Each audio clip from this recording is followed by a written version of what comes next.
For the past 5 years of testing smart e-bike helmets, there's always been this tricky Venn diagram. You have smart features, affordability, and then safety and the NTA 8776 e-bike certification. The new Unit 1 Neon comes closer to that perfect overlap than anything I've tested so far. It has a few catches, but if you're looking for a smart helmet with built-in lighting, crash detection, turn signals, this helmet is worth a deep dive. And hey, if you're new here, welcome. I'm Arleigh, aka Bike Shop Girl. You can find chapters below, and please make sure to leave a comment and let me know where you're watching from. So I backed this helmet on Kickstarter and I've been pretty excited to receive it because I love my Unit 1 Aura smart bike helmet.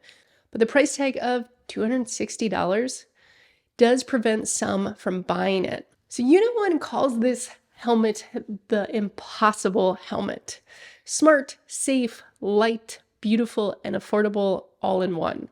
Now, I would say that's some lofty marketing lingo, but I do think they did a pretty good job.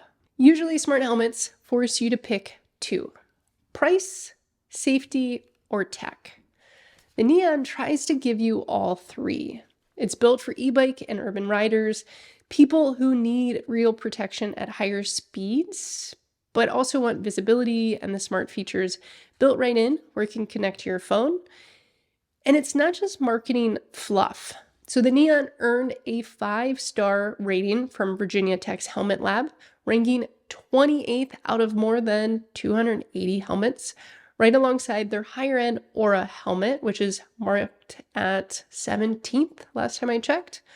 So if you want to learn more about that third-party testing, check out my other video linked below about different testing standards and third-party labs.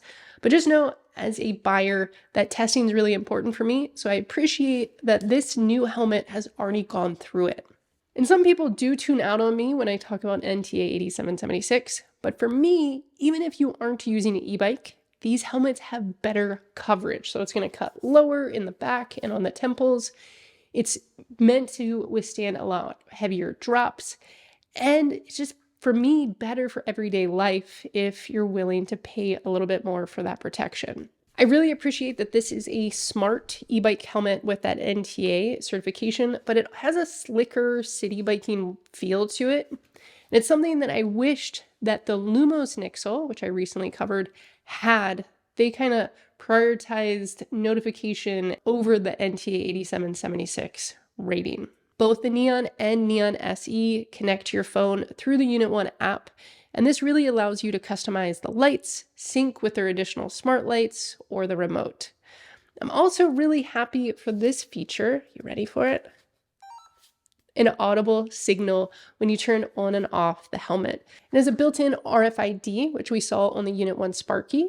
This allows you to customize a website, so if your helmet is ever lost or if you crash, someone can quickly scan this icon at the top of the helmet, and it's going to show all of your emergency info. The Neon has a really nice magnetic fidlock buckle. The Neon SE does not. Is that a make or break for me? Definitely not. But it's certainly handy in the winter when I have mittens or gloves on, and I can just slide that thing off with one hand.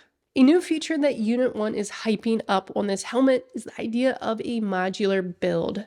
These helmets are expensive, and you don't want to throw it out if your light goes bad or a battery needs replaced.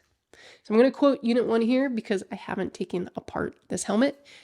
The Neon is designed so every part can be replaced individually. If something wears out, just replace that piece yourself with minimal tools. Now, I don't want to take apart my brand new helmet, but I hope to test this concept in the future.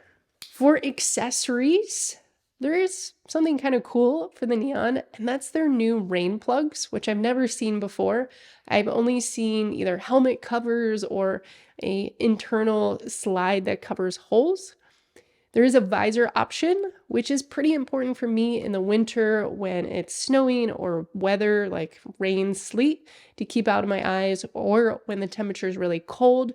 And I love that I can pop it out and store it if I don't need it, or store it on the top of my helmet. Speaking of winter, there is also a winter liner that Velcros in.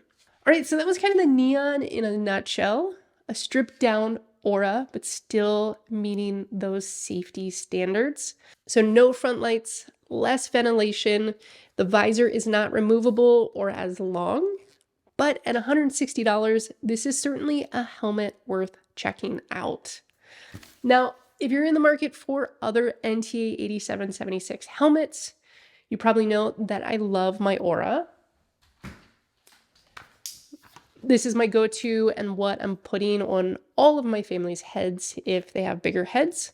I'm also a big fan of the Specialized Mode, which is being discontinued and on a great price. And then last but not least, if you're not looking for a smart helmet, there's the Cali Traffic Light. So this has built-in lights front and rear.